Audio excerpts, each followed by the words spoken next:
We always hear about the Apple ecosystem, where if you own some Apple products, it makes sense to keep buying Apple products in each category because they all talk to each other and they all work like magic. And believe me, I get it. I'm in that walled garden myself too. But after spending a bit of time getting to know Android tablets, I'm starting to think we might be missing a trick. Let me explain. If you're new around here, hi, I'm Carl. I'm not some trendy tech YouTuber. I'm a very busy dad of young kids with a full-time job.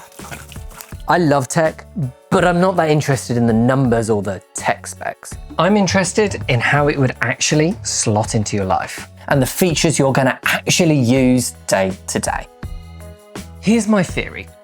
Even though iPads are fantastic, they're easily among some of the best tablets on the market from any brand, I'm starting to think that tablets might be the one area of the Apple ecosystem where, for some people, buying Android could actually be the right way to go.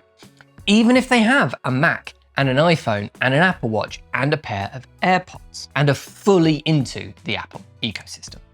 Let's start by going over each of those products that I've mentioned. First up, Mac. I am a lifelong Mac user. I really would struggle to use Windows as my main day-to-day computer. This is the Apple product I'm most attached to by a long, long way. Anything serious I need to get done happens here on my Mac, and I do not want to change that. Then there's the iPhone. And phones, they basically run our entire lives now. Everything day to day goes through the phone. And so it makes sense that this talks to this. Then there's the watch, which is basically an extension of the phone. So it makes perfect sense that the phone needs to talk to the watch and the watch needs to talk to the phone. So far, the Apple ecosystem, it all makes a lot of sense. You can see how swapping out any one of those parts for a different brand's product would cause you some real headaches. It makes much more sense to just stay in the family and have them all talk to one another. Then we have the AirPods. And this is where the ecosystem starts to fall apart a little bit because yes, they've got some neat tricks. They can auto switch between devices and the new ones read your heart rate and all of that. But at their core, these are just Bluetooth headphones. You can swap these out for any other Bluetooth headphones and get just as good quality, probably better quality in some regards. You can be perfectly happy swapping these out for any other Bluetooth headphones. So that's probably the easiest part of the Apple ecosystem by far to change for something else. And then we have the tablet. Let's pause there and chat about what people actually use their tablet for, as that's really going to dictate whether this theory is relevant to you or not. If you're a tablet power user and you do lots of productivity tasks on this, going between your laptop and your phone and your tablet a lot, then the ecosystem functions are going to be really important for you, and you will probably just want to stick with the iPad. For example, I'm into digital art and I spend hours drawing on this iPad Air. So being able to share files like reference images and the final artwork easily between this and my Mac with AirDrop is incredibly useful. Having universal copy and paste is a dream. Being able to use it as a second display for my Mac, all great ecosystem stuff. The iPad is a really important part of my life and my workflow. But I'm not sure that that's the average tablet user.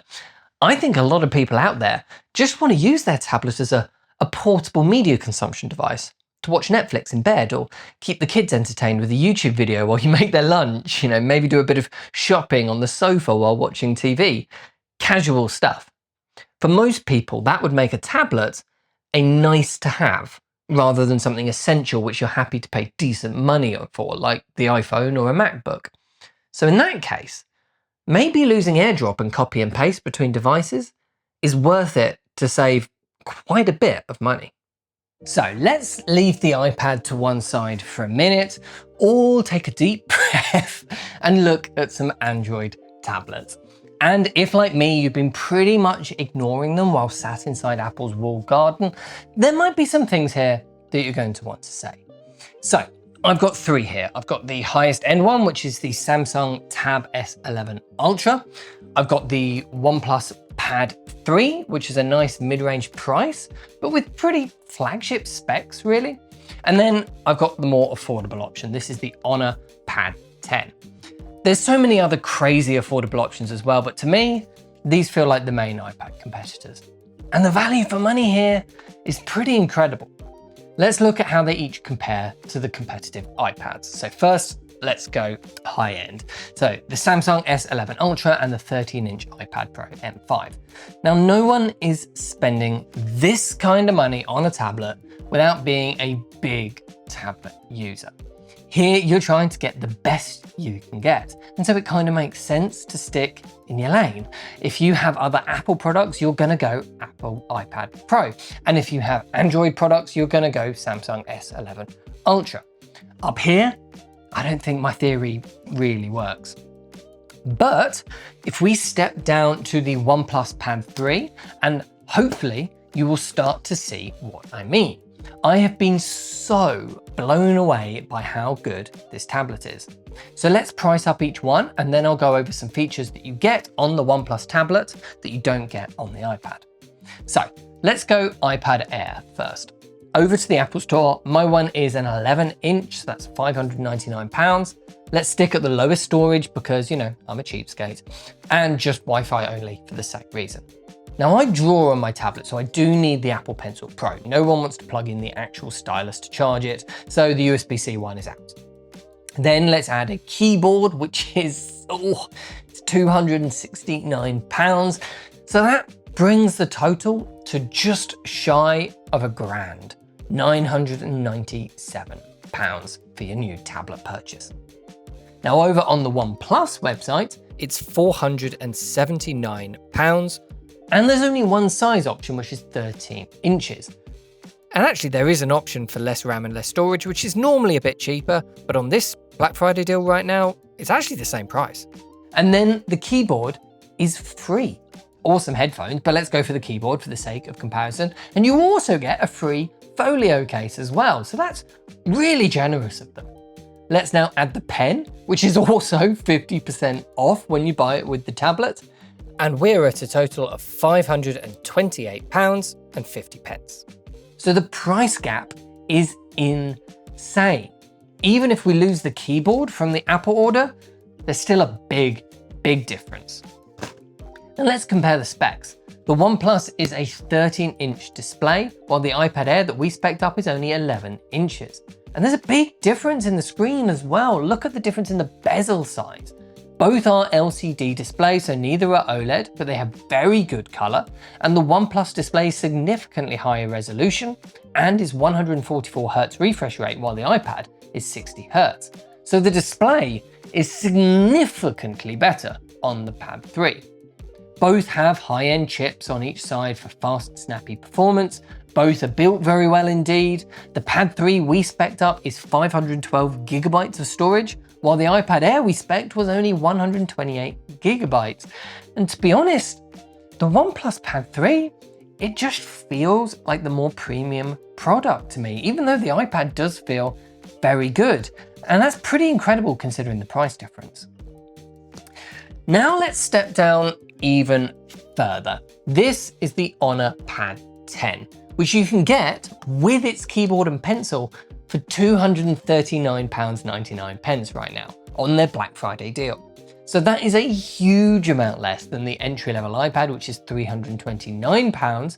Add a pencil and a keyboard to that, it goes up to £657 for the entry-level iPad. Now, I'm not gonna lie, the Honor Pad 10 definitely feels a bit less premium than the regular iPad and certainly than the OnePlus Pad 3 did, but considering the price, it's crazy good. The screen is fine for most people. It's 120 Hz and 2.5K resolution, so that's arguably better than the iPad Air, let alone the regular iPad. And it has a big battery which lasts ages, you know. This is going to be plenty good enough for most people's needs, just for a simple tablet to keep on the bedside table or in the living room for the kids, anything like that. This is going to be fine. So the value for money that you get by going for a low to mid-range Android tablet is pretty remarkable, really. But what do you lose? Well, you lose the Apple ecosystem stuff, of course. So no AirDrop, no copy and paste, but there are a million ways to share files between these and a Mac or an iPad. So you can easily get around that, even if it is less convenient. You lose the familiarity of iOS, but Android is really not that different in terms of how you use it. I think most people would adapt perfectly fine, especially for fairly light use.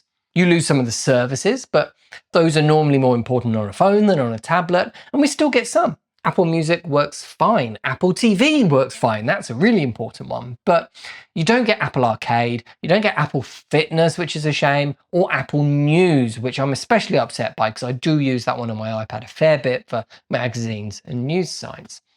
There are some bits you gain though. AI, for example. Android is walking all over Apple on the AI front, from easily built-in Gemini and Circle to Search, which is on most tablets out there, to the brand-specific tools like this useful AI writing assistant, which just lives over here on the side of the screen on this Samsung Tab S11 Ultra, and most other brands on Android tablets have something very similar. So I think a lot of Apple users are like I have been for the last 10 years or so, interested in tech, but in terms of phones, tablets, smartwatches, and computers, if it isn't made by Apple, I would never have considered buying one. But now that I've tried Android tablets for myself, I really do think that many of us have been missing a trick, especially with tablets, and double especially if all you really need is something to watch TV on in bed or to handle the kids for a bit to keep them quiet. So yeah, that's my theory. Let me know if you think I'm completely wrong in the comment section. So now I've got to go put away piles and piles of my daughter's clothes now. So thanks for watching.